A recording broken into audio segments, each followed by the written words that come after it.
Yo, Elliot! Got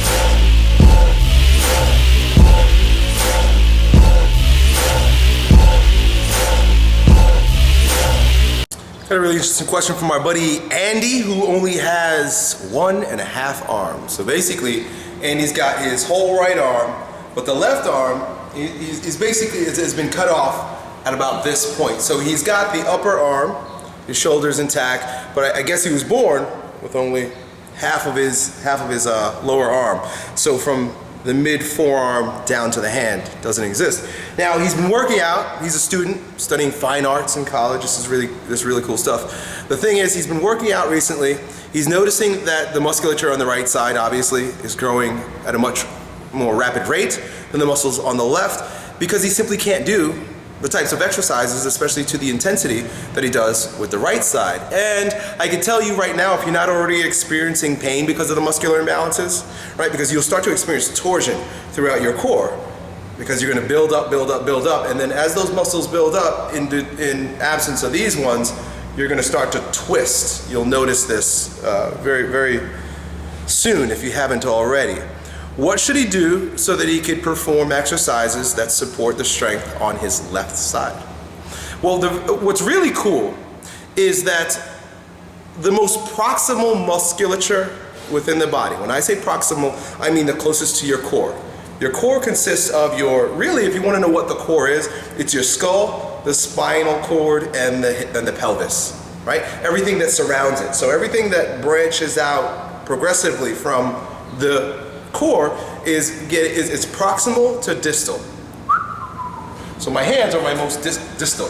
The musculature associated with the most proximal portion of the core, the most proximal area in your body, are really the most important parts of your body in order to strengthen for functional capacity, but also those are the best looking muscles, right? We like to focus on the forearm, but really, chicks like a guy with a strong back, strong legs, strong chest. It's all right here. The arms are always a manifestation of what's going on here. Really, everything out here is a manifestation of what's going on in here, from internal to external. Oh my God, I could go on a poem rant about that, but everything is from internal to external, proximal to distal.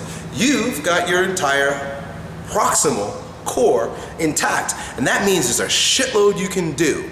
All we've got to do is substitute your hand. We got to do shit that doesn't require a hand. It's not a big deal. So one of the exercises that I taught in a video that you could probably look up. I always say I'm going to annotate shit, and I never do, so I'm not going to say it. Right? It's called a weird lat exercise, a weird exercise that builds your lats. But basically, what you're going to do, and I can show you now here too. Chris is not here, so I'm going to take my camera. But basically, come along with me, folks. You'll take a band, right? Like a big rubber band like this, and you could probably use a rubber band. You could get real creative with a rubber band and your lack of arm, right? So come on over here and watch me. Oh, there's a rubber band that's set up already. You want to build up really strong lats, right? You basically get down on your knees. I'm gonna do this. This is real ghetto, but I'll help you guys out here. What you want to do, you're gonna get down, right? And you see how I have my elbow tied under here, right? Keep your chest up, bang. You actually want to have the opposite knee up. That way you get a full stretch in the quadratus lumborum, all the muscles that tie into the spine. Boom. I mean, you could move through different ranges of motions associated with this. Boom, boom. This could keep you busy for a while. Use different, like this is a very light band, and this is a heavier band. The same way you would do lat pull downs, and you could do both arms at the same time. Take 2 rubber bands, right? If you go to a gym, just bring your rubber bands with you. If you train at home, buy some rubber bands and attach it to things above you. You know, like your chin-up bar.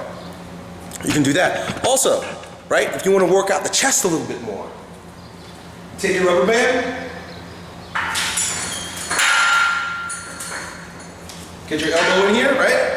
So you got your forearm, and then you can work this is really heavy for me, so I apologize. But you can work across the front. Might want to find a way to rig it up. You've got an elbow, so you can get in the crutch there. It's kind of like a pec deck. Open it up. Right? Let me think, what else? I'm totally making all this stuff up right now.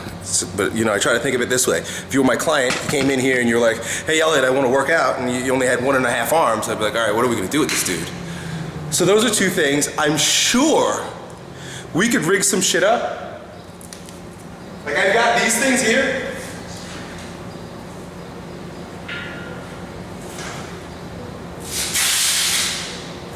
Oh yeah, all types of straps and shit. I'm sure we could rig something up with these. All right, this was just kind of like a Velcro looped up deal. All right, you can attach this to the cable. I'm not gonna, you know, I don't have my camera guy, but if you take something of this nature, right, and there are smaller ones. This just happens to hang from my chin-up bar, and you attach it to cables, you can do the same shit that you were doing with the rubber bands. You can move up this way. You can move sideways. There's a lot you can do. Focus on, keep your attention, energy, and focus on what's happening here, closest to your core, as opposed to being concerned with the fact that you don't have digits on that side. Good luck. Yo, Elliot.